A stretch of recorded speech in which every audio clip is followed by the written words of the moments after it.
The Cool Bean by Jory John and Pete Oswald.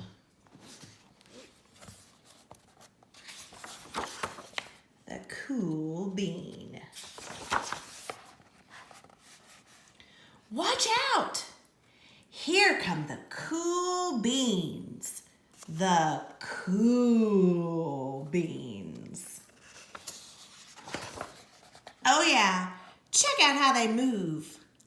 Look at the way they swagger. Notice their sunglasses. Yow! The cool beans are known all over school, from house to house, across town, beyond county lines. In the olden days, last year, we were all one big pod of beans. We were a mixed bag, but somehow it worked. Yep, those were the good old days. And then we stopped seeing each other as much. That's just how it is sometimes. You spend less time together, even though you're not totally sure why. I watched as the beans I knew so well, the beans from my own pod, became the cool beans. Oh, they were so cool. One of them could play the guitar. Cool. One of them could draw the best superheroes. Cool. One of them could jump higher than any bean I'd ever known. Cool. Me? Well, I mostly stayed the same. Sure, I made some small changes. I wore sunglasses. Too big. I slicked my hair back. Too slick. I strutted around. Ow! I swaggered. Oof! I was still picked last for everything. My clothes never seemed to fit. I snorted when I laughed. Honk! I walked into stuff. I was an uncool bean for sure.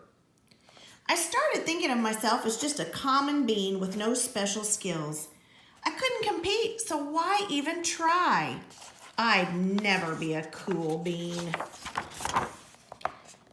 It seemed like there were two types of beans in the world.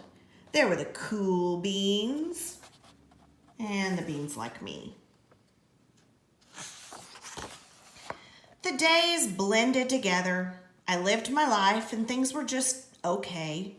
I took tests and ate lunches and mostly kept to myself. The cool beans continued being cool. I mean, sure, I missed them a bit, but it's not like I was going to say anything. I felt like all that coolness had gotten in the way of our friendship. And that's how it went. Until one day, I was in the cafeteria. I dropped my lunch on my loafers. Oh no, not again. But then something sort of miraculous happened. Out of nowhere, one of the cool beans helped me clean it up. He didn't even say anything. He just gave me a nod. That was it. Later, when I was out on the playground, I tripped and scraped my knee and maybe cried a little bit, and everybody saw it. Another one of the cool beans came to my side, and without a word, he dusted me off. That afternoon, I was sitting in class. I wasn't really paying attention. I didn't notice, but our teacher had called on me. Everybody stared.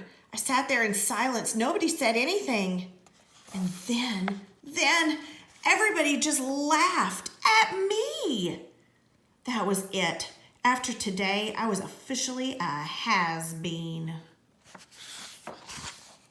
But then one of the cool beans stood up and came over to me. Everybody watched. She leaned in close and whispered, "Hey, the teacher asked you to read from page 32. Then she gave me a quick wink and went back to her seat.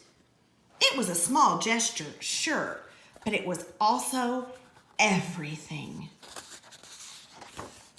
I walked home with a goofy smile on my face. I smiled all the way through dinner. That day made all the difference. It was a day that could have been really bad, if not for the kindness of a few cool beans. It gave me a shred of confidence. That shred of confidence has continued to grow.